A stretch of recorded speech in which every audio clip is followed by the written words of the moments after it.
Hello everybody, welcome back to my channel. My name is Reagan May. If you are new here, hello, I'm super glad that you are here. I figured that I would do a video about my dysautonomia story. So today's video, I am very much straying from my normal content. Normally I post content all about finance and intentional living and faith-based videos and everything like that, but this week I have really not felt well at all, and I've had a really hard time being motivated. I started school and I'm still trying to do YouTube and I haven't felt well, so it's been a little bit of a struggle. I'm also working for a little, tiny part-time a little bit, so I haven't really talked about it much on my channel, and I know this is very new to a lot of people. If you clicked on my video because you were looking for dysautonomia content, then I'm glad that you're here, because having dysautonomia can feel quite lonely at times. So I wanted to tell my story of my health and kind of what happened, what triggered it leading up to everything, when I actually got really bad with dysautonomia, and then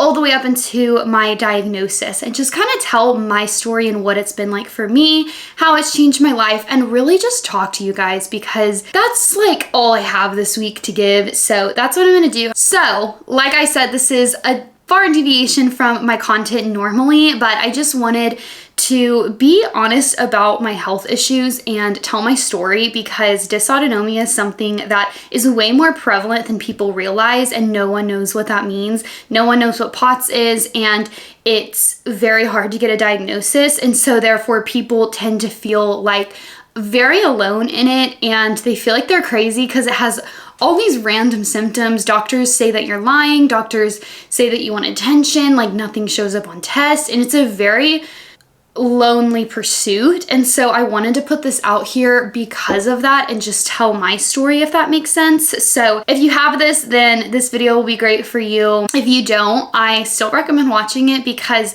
it is something that people need to be more educated about. So part of this is just a testimony and telling what I've been through, but then another big part of it is just bringing awareness to the situation. So let's start with what dysautonomia is, my diagnosis, and then we'll kind of backtrack and say how we led up to my diagnosis. So first, let me look up a definition. Okay, I'm gonna read this off my laptop right here. Okay, so this is the definition. Dysautonomia is an umbrella term used to describe any disorder of the autonomic or automatic nervous system. The autonomic nervous system is the part of the nervous system that regulates the functions that are automatic in nature, such as heart rate, blood pressure, digestion, excretion, perspiration, temperature regulation, pupil dilation, circulation, respiratory, among other things.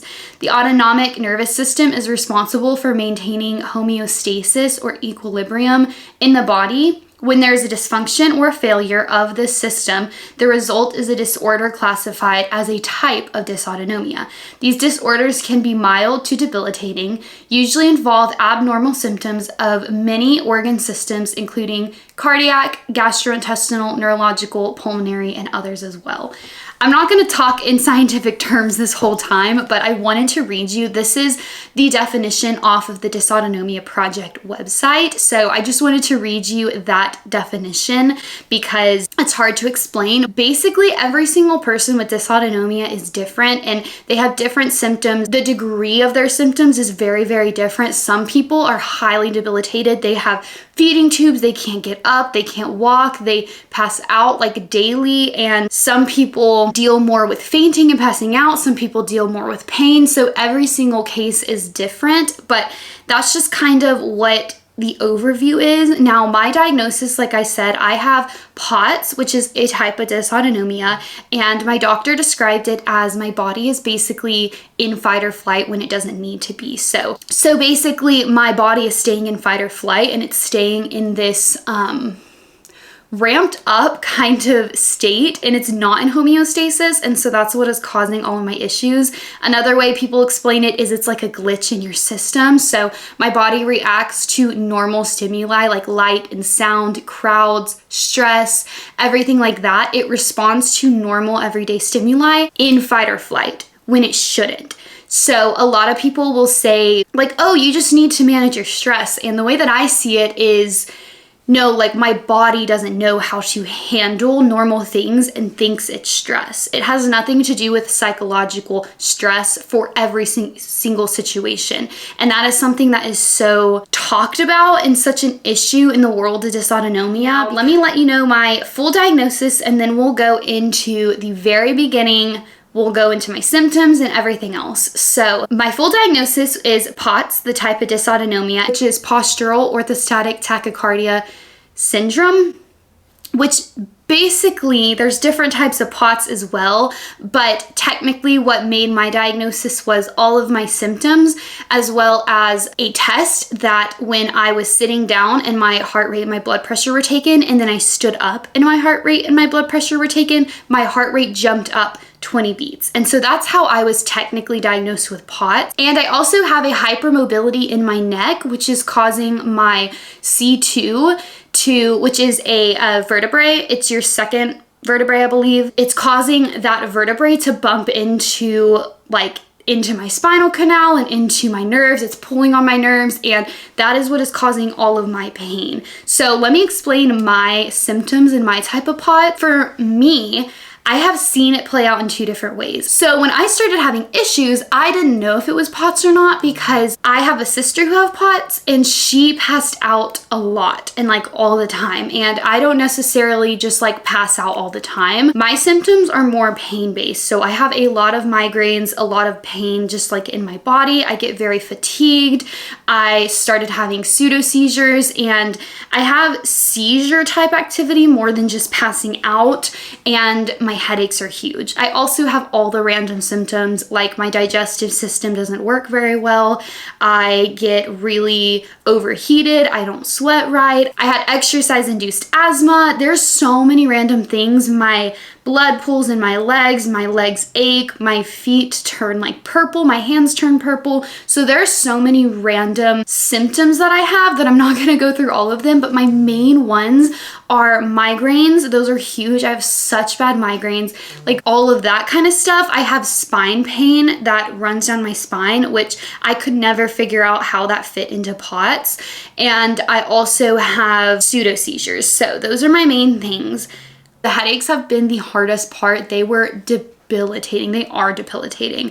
I cannot do anything some days when I have a headache. Some days I can't even talk. And migraine medicine did nothing for them, absolutely nothing. And that was my hardest thing with school, was the headaches and the brain fog. I forget, I didn't even mention this at the beginning, but that was one of the biggest things, was brain fog in school. Let's take it back and explain my whole story. So we're gonna go all the way back. Growing up, I was pretty healthy. Like nothing seemed super off. I had heat-induced asthma, and like I could not handle the heat at all. Like I'd break out in rashes, I would like pass out, I would get like really, like I just did not handle the heat well. And that manifested into exercise and heat-induced asthma. But when I got diagnosed with asthma, they never could figure out why, because I wasn't allergic to anything in the air. It didn't follow normal asthma kind of signs and symptoms. Really, I would just hyperventilate and I couldn't breathe, and it always had to do with the heat or exercise. Also, when I was little, I do remember that my bones really hurt. So like even now when you press on my bones, they like really hurt.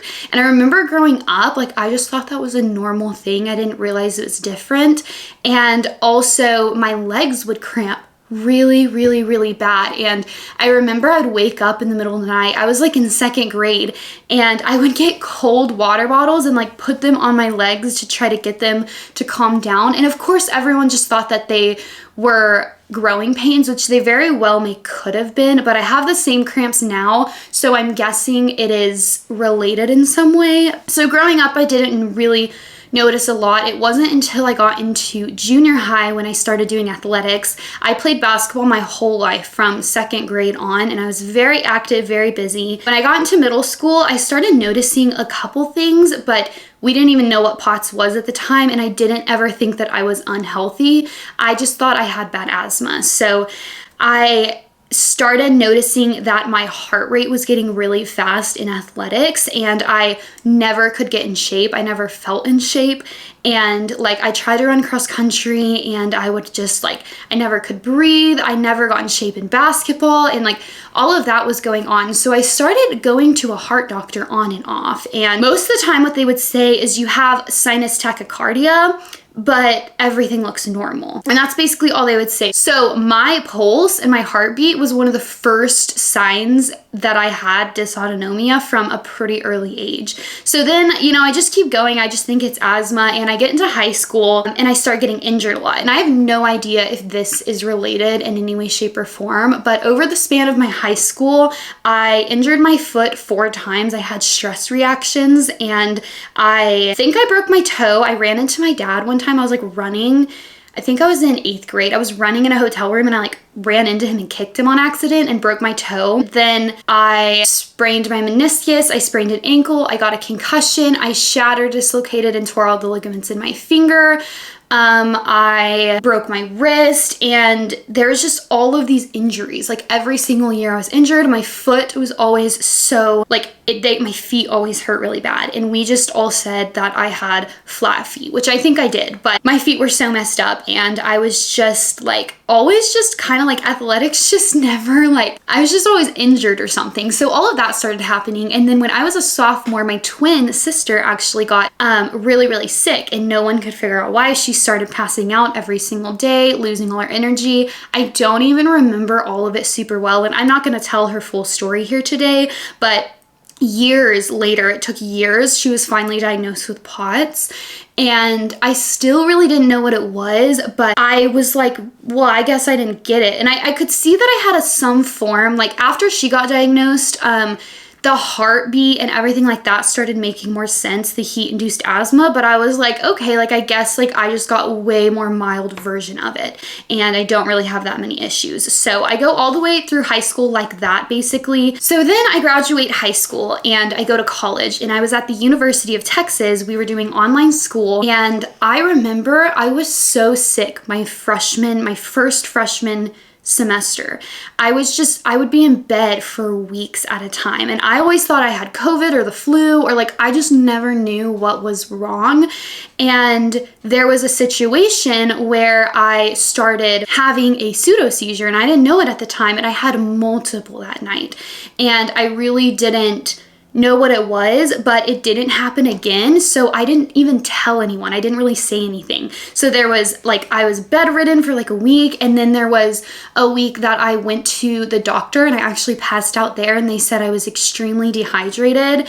And so there was that, and then I had my pseudo seizures. And so what I'm guessing, this is a complete guess, is that I had a virus, and that virus triggered it even worse. But that happened, and all I remember over the next year is that I didn't have any more pseudo seizures, but I saw that my heart rate was getting worse again. So it was bad, and then it got a little bit better like my senior year of high school, and it was getting worse again. And I was noticing my heart rate was like 170, 150, and I wasn't doing anything. Looking back in hindsight, my heart rate was getting worse and worse and worse. So that was in the fall of 2020. Going to the fall of 2021, I remember this is the first time that I remember something kind of weird happening. So I worked for a summer, like I worked for the school as a volunteer helping with orientation. And so we were like doing all these games and like showing people around campus. I was called like a buff leader. And I remember my heart rate was very high and I felt very sick the whole time. And I remember I called my mom and I said, I need to see the heart doctor again. Like this is getting really bad. I was feeling out of breath. I was feeling lightheaded. And I just remember it being like, again, like I just always assumed I had a mild variation of dysautonomia. So I didn't really think much of it. Fast forward to October, I remember I got really sick again, and it felt like the flu, but I like lost my voice. I like ran fever for like over a week, and I was running a retreat. And during that, I was actually wearing a heart monitor because I had finally gotten into the heart doctor and everything. Semester, I started having a really hard time studying. Like everything I read, I like wasn't remembering, and I've always been a really good student. So looking back, I was definitely having brain fog. I was definitely having signs coming up here and there. I just didn't realize it at the time. So, and then fast forward to November, this is where everything got really bad. So I have no idea what triggered it. I have no idea what happened, but basically one day I just felt really tired. And I've had mono before and it kind of felt like that. I just felt really, really sick and really tired. And Aaron happened to be in town while all of this happened. Again, I still haven't had a seizure since 2020 at this point. And so at first I just felt really, really sick and really tired. And then a couple days later, I remember I was kind of just like falling asleep. Like we almost thought I had like in the one where you go to sleep like randomly. I forgot what that's called. But at first that's what I thought it was. I just started kind of going like passing out, but I would just get really, really tired and then fall asleep. And all of that like just started happening, and that happened for a couple days, and then I started having pseudo seizures, and then I started having more. I started out having like 2 a day, and then 3, and then I'd have like 10, and it just got really bad, really, really fast. And then there was the day that I finally decided to come home from college because I had multiple seizures, and that day I was in and out of consciousness the whole entire day. I don't even know what would be like how many I had, but I was like literally in and out, and my spine was hurting really bad. I was losing feeling on half of my body.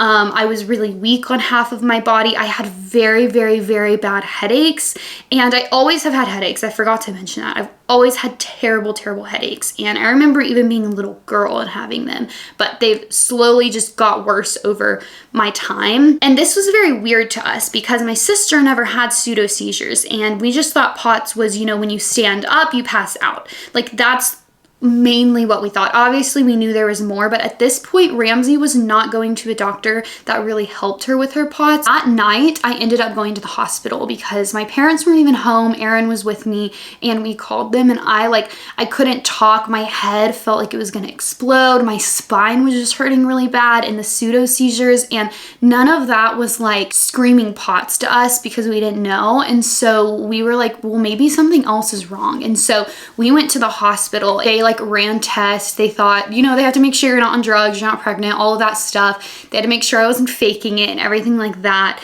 And most people thought I was faking it, and then they'd see one and they'd be like, oh, like this is really weird. They ran some tests there, and they were just like, honestly, we don't know. We need to send her into the hospital because that's where she's gonna get the most answers the fastest. So they actually put me in an ambulance and took me over to the hospital, and I was going in and out of consciousness in the ambulance. But I ended up getting a room, and the next morning they started doing testing. They did an EEG, I did an MRI, a CT, everything like that, and everything came back normal. And they honestly, I did not have a good experience in the hospital. I think most people thought I was faking it. They would pull my parents out, and I was over the age of 18 at this point, and they would pull them out and say, you know, is she depressed? Is she like seeking attention? And it just was not a good experience. They tried to discharge me several times before like doing tests, and then they would see me seize, and I had a 15-minute seizure, a 12-minute seizure in the hospital. And basically at the very end, I got diagnosed with complex seizures. They said, you know, it can be very stroke-like, and that's like all we can say, and discharged me. They gave me a migraine concoction thing and discharged me. And from then on out, it was just like a whirlwind. This was very early December of 2021. So I was supposed to start nursing school January of 2022, and all of this happened, and basically everything just got worse from there. My seizures have never been that bad. That was the worst they've ever been. But the pain and the headaches and the spine hurting and just all of that hit me like a bus, and it was really, really bad. I was really dizzy. The medicines were making me really dizzy, and no one was helping me. So I was seeing a doctor at the time, but again, no one really knew what was going on. From that point through October of 2022. So we are going from December of 2021 all the way almost a year later. So I'm sorry, September almost a year later, I really didn't see anybody. I never went and saw a neurologist. I never saw like a migraine specialist. I tried to get into some doctors, but they were like a year wait. And I knew that I had a dysautonomia because of my sister, but I still didn't understand the pain and why I was in so much pain, because hers just didn't. Ours looked very different on the outside. I'm not saying she didn't have pain. She definitely did. They were just different. And basically I'd be fine for a couple weeks and then I'd be really sick for a couple weeks. And this is how I still am to this day. I kind of just had to change my life and be careful and really like lay low. I withdrew from nursing school because I was doing fine, and then I had about 10 seizures in 1 week, and it got really bad, and basically I wasn't allowed to continue because you can't take care of patients while having seizures. I couldn't go to class and I couldn't get up early and I couldn't do any of that, so I had to withdraw from that, and I just learned how to kind of learn my limits. Basically I lay low, I do online school, I don't drive very many places, I don't go to like movie theaters, I don't go to big loud places. If I wake up feeling bad, I kind of just stay at home. So most of it's been learning my body. And then I finally got into a dysautonomia specialist, and that's when the very first day I went to him, I was diagnosed with the dysautonomia, and then he explained the pseudo seizures and the headache pain mostly contributed from my hypermobility cervical.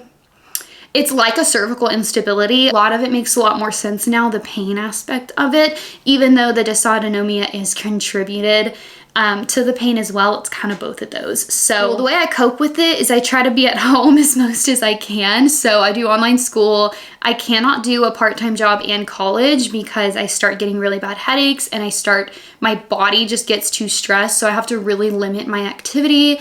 I have to be careful about when I go to town. Usually I go into town with somebody else because if I start feeling bad, I don't need to drive. I really just have to be careful and kind of know my limits now. I really want an online job so that I can be able to stay but also work.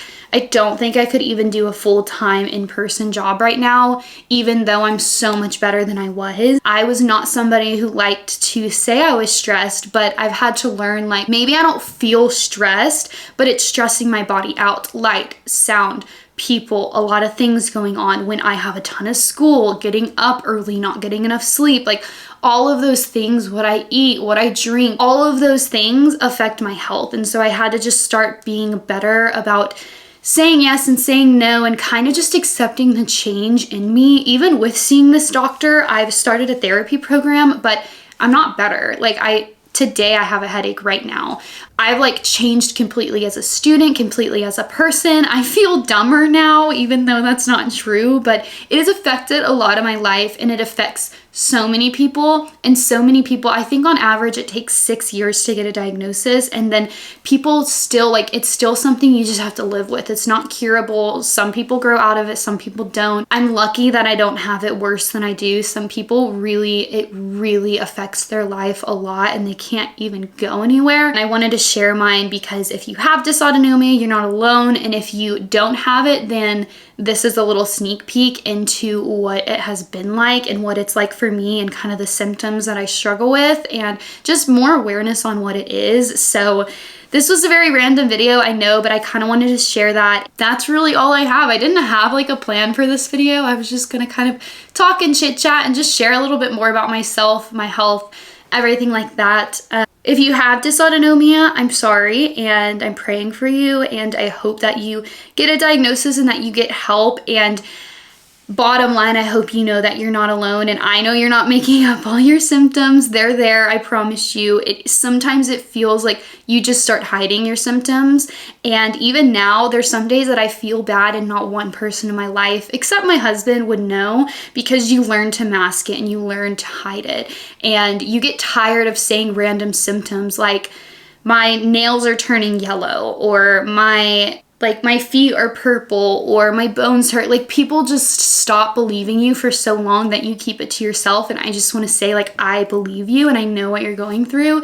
And if you know somebody who has dysautonomia, be kind to them, understand them, educate yourself. There's an amazing book that I'm going to link down below about dysautonomia that really explains it, and it's for doctors, patients who have it, and friends and family, just explaining what their body is going through and what that makes their mind go through, because it definitely can flip your life around really, really quickly. And if I didn't have the Lord, and if I didn't trust that my life is gonna work out, it would have been very scary and very it just would have been very scary. So I'm very glad that I have the means to deal with it, and I have trust in God to get me through it, because throughout the whole thing, that's what really got me through.